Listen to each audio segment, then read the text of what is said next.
我哋攞，因為我而家整2人份啦，咁我哋攞2粒呢個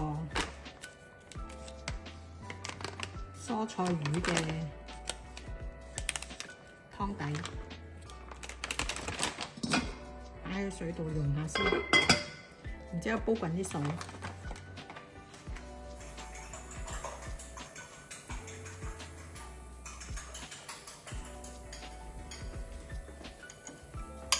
雞蛋呢，發下佢，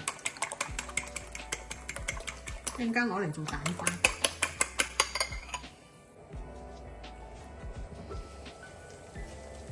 滾起放埋啲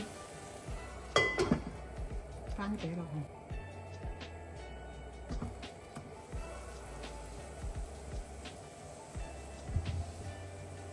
然之後再滾起咧就放埋啲雞肉落去。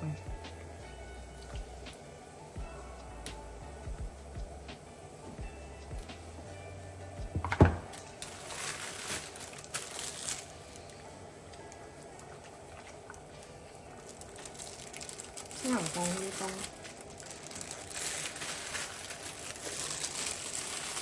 因為我啲烏冬仲有少少冰，所以早啲放。如果你溶晒啲烏冬咧，就唔需要咁早放啦。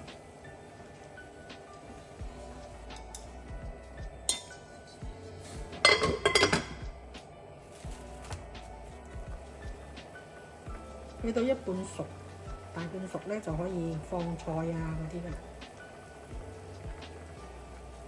我哋篤開去睇下，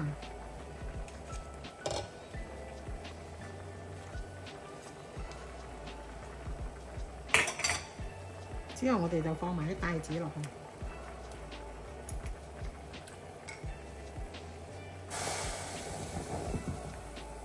啲鹽都夠味，因為我啲雞肉醃過啦，同埋又有嗰個椒鹽餅，然之後就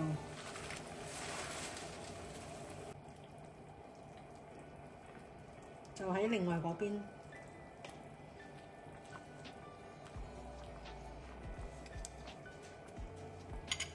整蛋花落去啦。咁我將佢養散佢，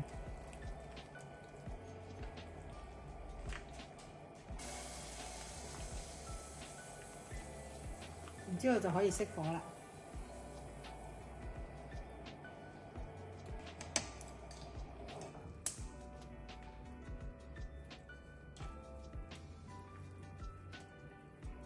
完成啦！